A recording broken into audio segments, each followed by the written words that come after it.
Welcome to It's Gold with Julie Snook. This week's guest is Tom Simpson, also known as Physio Tom. He is a horse physio working with some of the biggest names in the industry all over the world. He's a passionate guy who's been working tirelessly to change the perception around the role of physiotherapy in racing. He talks about his time in the industry and how it's changed his life and the memories of one little pony that has stuck with him on this remarkable journey. Tom Simpson, physio to the stars, I read somewhere. Is that how you describe your job? I wouldn't describe myself as that, but I'm very lucky to be associated with a number of equine stars, that's for sure. Yeah, quite humbling actually.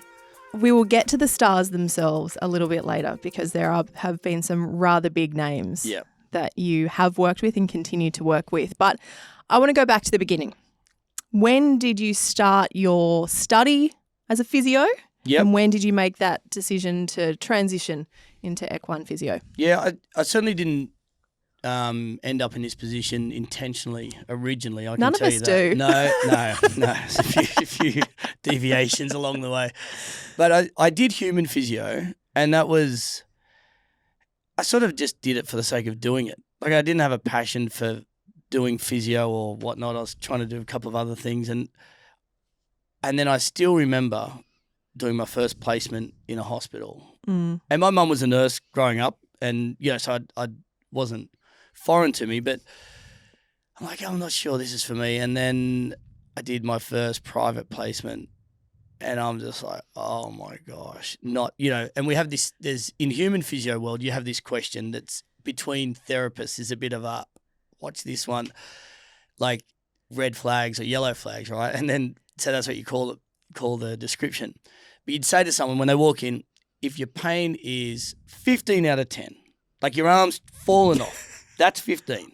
What's your pain? And they go, 17. And it's like, oh, it's just impossible, So like the demographic that I was starting to see, I'm like, not so much. And then I saw this course come up. So I grew up in the country and the horse was the animal I was always drawn to. And I used to love just going for rides. I look back now, this poor little pony I had, Bo. Oh, my God, I thought I was a man from Snook River. And I go camping and ride. His feet were terrible.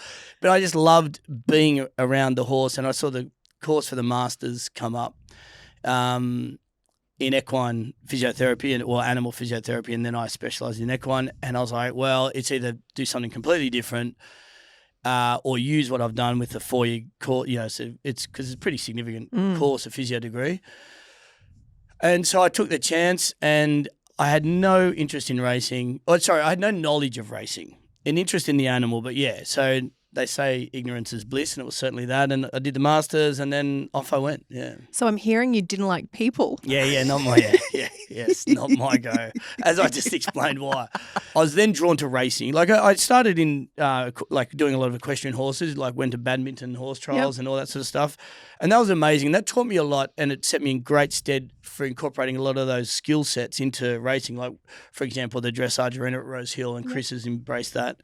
Chris Waller, obviously, and we do a lot of that cross training. But so that's how it happened. Back then, and I'm sure it feels like yesterday, it would have only just been a couple of years ago when you were at uni. Was that an unusual step to go down that equine path? Were many doing it? No, not at all. Not at all. And so that's been a blessing and a curse because it's been, and especially the profession itself was, I think I was the second year to have gone through. Oh, wow. Yeah. So then, and then obviously, like there was a lot of people that might have just been doing it as an interest or part-time, and there I was gun-ho trying to forge a career. And then physio in sports medicine is so mainstream, as you know. And then you come to the horse world and they're like, physio, physio, like they can say chiro, but they can't say physio. Like it's the P and the H because it sounds like an F. I don't know if they can't pronounce it. But so then it's like, what do you mean? What do you mean? They're an athlete. So then that was a huge challenge, like sort of promoting physio, but then also an advantage that I got to really incorporate my own skill set and try that treatments that worked or didn't work, and then off I went. How has the attitude towards your craft changed over the years? Yeah, it's definitely changed for the better. It was hard work to start with. Like I've been a huge advocate of qualifications, and because it's not there's not enough governance over it, and I'm very passionate and outspoken about it. And I think we have got so far to go. But the things that I just couldn't get my head around was the terminology that would go on, or, Joe Bloggs had come in and he'd been around horses all his life, and I just put a shoulder back in. I'm like, I beg your pardon? So that I really struggled with that. But then again, out of anything like that, there's always opportunity. And you think, well, if I can educate, it'll be a part of this educational process. That's a great thing. And then now physio's mainstream with racehorses and any equine discipline, which is amazing. It's great. And the qualifications are getting better and better. Yeah. So, assessing the human body is one thing. Yeah. But when it comes to, animals, particularly horses, stating the obvious, we can't tell you that it's a 17 out of 10. Yeah. Horses can't tell you, I should say, it's a 17 out of 10. How does that process work for those at home that don't or aren't familiar with this, aren't familiar with horses? What's that process look like? There are a great number of similarities from an anatomy perspective. Yep. And then you just tailor your assessment. So it's, in human physio, you've obviously got the verbal component, but then you have objective assessment, so assessing range of motion, palpation, muscle bulk, muscle symmetry, movement. And then the horse, what's excellent with the horse assessment is the gait assessment. So the horse at the trot is the most reliable gait to assess lameness. So that's where, you're looking for a head bob for a forelimb lameness, or you're looking for a hind limb hike, or, in gross terms, for a hind limb lameness. Using the physio world and sports medicine world, I'm always aligned with a vet. I'm not there trotting a horse up on my own or doing anything like that. It's vet first, who then refers to a physio, sports medicine 101. It's a real collaborative effort now, sure. Isn't it? Especially for these big stables. Oh, absolutely. And that's what it should be. And that's been my desire the whole way along, that it's not, I get really upset if you're hearing someone's coming into a horse's box and just assessing it within the box and it's static. No and movement. It's just like, surely not. But the veterinary world have been, I was really lucky to attach myself to a guy called Dr. Michael Robinson. And anyone who knows him in the industry, he's amazing, incredible. And so he was my mentor as I started out, and he really showed me that racetrack specific veterinary diagnosis and management. But it's also been frustrating. A lot of vets haven't been sort of open to it. Right. But now it's so much better than it was. And now, we're a part of the trot ups and we assess it together, and we're, cross-referencing, and it's fantastic. And it needs to be that, definitely. I always find it interesting when we say how intelligent horses are, and people that have nothing to do with them sort of question it or look at you quite puzzled. Yeah. Just from your perspective, some of these animals that you're working with, the intelligence, the emotional even intelligence, what they pick up on. I think horses are very underrated for their level of intelligence. Obviously, they're smarter and not so smart, but yeah, definitely there's huge, exactly what you said, there's huge emotional intelligence with animals, especially a horse. And when I'm so lucky I get exposed to these horses away from eyes when they're relaxed and That's they're comfortable. That's the best time. Oh, it's amazing. And some of the moments I've shared, and honestly, you're just like wow, it's awesome. And they really know what you're doing. They know you're there to help, and they engage, and it's great, yeah. The champions like Winx, like Romantic Warrior, they know when it's race day. Oh, they know when the cameras are out. Yep. They know sure. when they've had enough. Yep. As we saw with Winx, she was notorious for that. When she was done, big time. We were all done. Yeah, I bet. But what, from a media perspective anyway, but, Romantic Warrior, Via Sistina, Jolie Star, Very Elegant, Nature Strip, Colding, Winx. These are just some of the horses that you've worked with in recent times. What's it like being behind the scenes? These are champions that will go down in history, a lot of them. Yeah, sure. What's it like working with them? Well, I'm always thinking about these horses on a daily basis. And then it's so funny, 9 o'clock, 9:30, because you're doing trot-ups in the morning and you're talking to track work riders, it's all like info, you're this, that. But then when everyone goes home, And I always time those better horses, like the big guns, when no one's around or minimal people. So you just get that time and they're engaged, which is really important. You know, you can't have them distracted or it's a waste of time.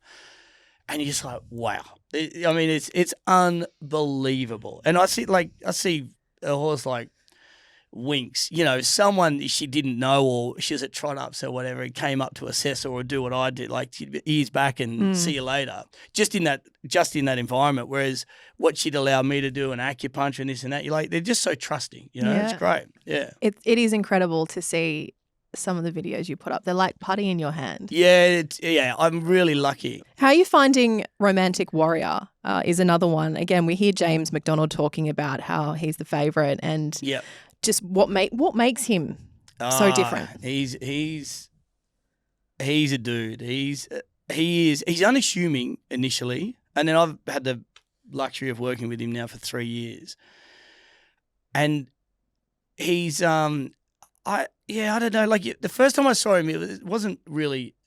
It's not underwhelming, but it's like he's just he's a raw bone gelding, sort of strong horse, whatever. But it wasn't like, whoa, this is amazing, what a specimen. None of that. But I tell you what he would run through a brick wall for you. Yeah. That's what he is. He is like what he's absorbed and what he's come back from, and what, like, if you knew behind the scenes in Saudi Arabia, you wouldn't believe. Yeah, okay. And I'm not saying, I mean from like for example, he nearly didn't even get to the races that night. That's a whole nother story. But like, there's a bit of a miscommunication between Denny Schum's team and the officials, and so someone had to stay at the racetrack. They didn't stay at the stable complex. So then we couldn't get back in to get the horse. So then he's on his own. Like the stuff he absorbed, I can't tell you, longer than he should have been.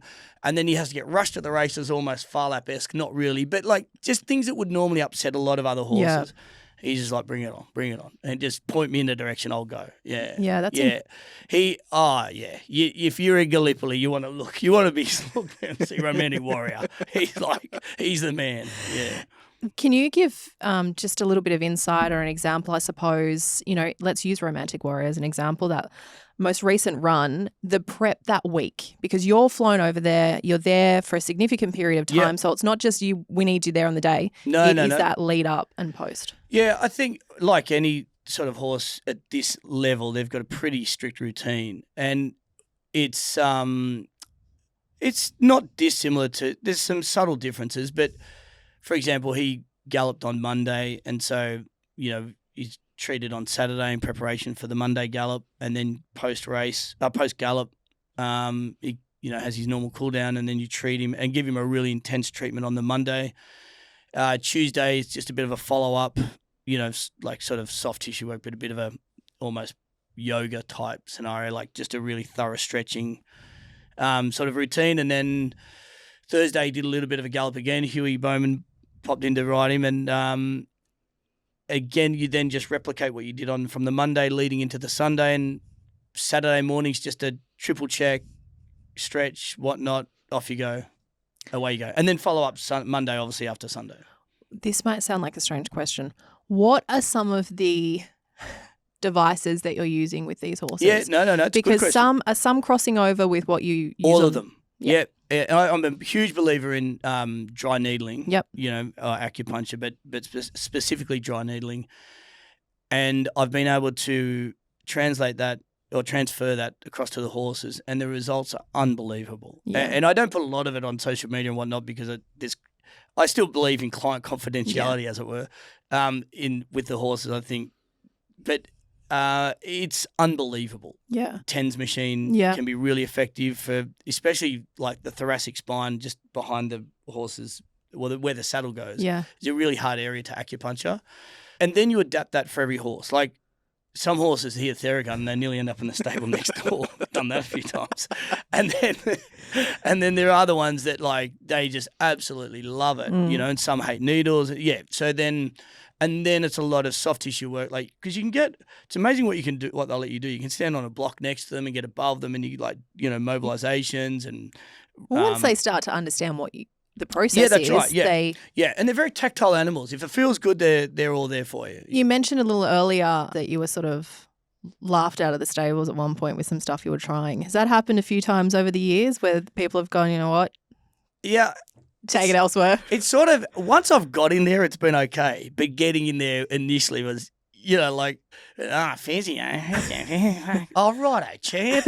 Like, LeBron James gets a physio. You want to tell him that? Like, but it's a huge mindset change. And don't get me wrong, I'm not sitting here for 1 second saying, you're making these horses run faster. But what I'd like to say is you're assisting and you're playing a small part in the process of letting them or assisting them achieve their potential. It's a more holistic approach, just like with human athletes. But a lot of those people have been successful doing what they have done as well. So why change it? That's right. What's it like on race day for you? If you're not working, do you get to just sit back and watch and I suppose feel the emotion? Yeah, for me, like I get to just do my own thing really because I'm not allowed in to treat those race day horses necessarily. So yeah, I think for me, like, yeah, I really enjoy now taking my kids there to the races and I love the paddock selection side of it. Yeah. I just love watching them and trying to tell everyone that I'm the best at doing that, which I'm not. But you and everyone else there. Exactly. Yeah, so I really enjoy that part of it. And then I love being at Randwick. I really try and tune into whether they're on that day. Yeah, that'd be probably. So you're assessing the minute they walk out. Yeah. And I love being down the pre-parade ring and, watching them and how they're settled in and you can just see so much, yeah. Do you ever feel the pressure?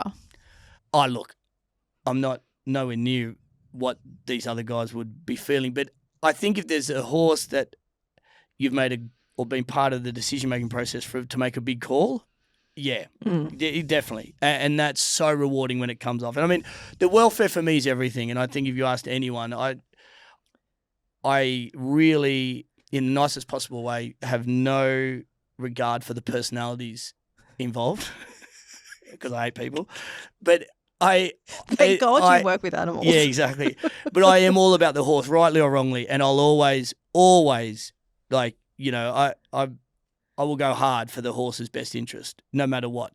What's next for you? What's on the horizon? More overseas trips? We're heading into, the countdown's already on to what's going to be a huge spring. Yes. Everest, 10 years as well. That's quite something. And we'll have, all eyes on that race, the likes of Kayin coming out. What's coming up for you? I think, it's been a huge carnival. I think it's been a huge year, like a massive year, which is great. And, fortunately the stables I'm associated with have been really successful. So I've got a job for at least another carnival.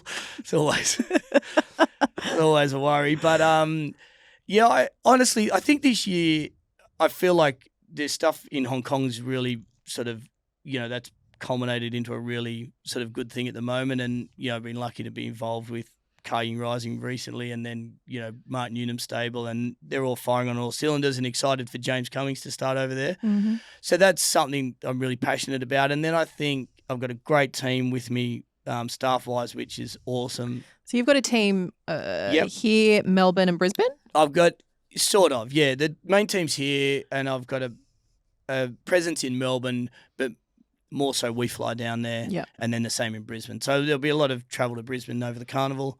Might be a little trip to Royal Ascot if Lady of Camelot puts her best hoof forward on Saturday. So that's exciting. Yeah, because I haven't been back there for a while. That would be great. Yeah. And then I think, I think if, this time in 12 months, because this show's rated so highly because I've been on it. Obviously. And I'm back. The people asked. We gave them what they wanted. If I was in a similar position, I'd be over the moon. Yeah. I really am loving the process at the moment. Yeah. This sounds quite deep and reflective, but do you ever stand back and sort of look, this is pretty cool. Yeah. I love what I do and this is a real privilege to be this close to some of these people and animals. Yeah. I think I do that a lot more now than I ever have. Yeah. Yeah. And I think with like a horse like, well, even like before Winx, Chautauqua, and that was unbelievable. We went to Hong Kong and crazy. What a character! Yeah. He was a character. What was he like to work with? Oh, he was like, it was you're in Chautauqua's world. If he wanted you to treat him, you treat him. If you didn't, and then obviously you've got Michael Hawkes and John Hawkes standing over there, and you're trying to look like you know what you're doing. And like John, like Captain Hall of Fame's walking back and forth, thinking, oh, is he looking at me? Is he looking at the horse? It's like, oh, good boy, good boy. I'm thinking, Jesus, just stand still, would you? But he honestly, if he'd almost not let you get in the gate, in the door, you know, like he was quirky. Yeah. Yeah. As we saw to the very end. Yeah, that's right. I mean, I'm sure it wasn't ideal, but it was so fitting of that horse. So fitting. Like, that last shot of him and Tommy just trying so hard to get him out of the gate. I know. I think we probably can laugh about it now, but oh my goodness me. Yeah. I think now more than ever, and almost then seeing Romantic Warrior not coming back and all of that, you really, you know, you enjoy every moment. Yeah. Being exposed to that caliber of horse may not happen. They're once in a generation. Oh, absolutely. You know, and then, Are you an emotional guy?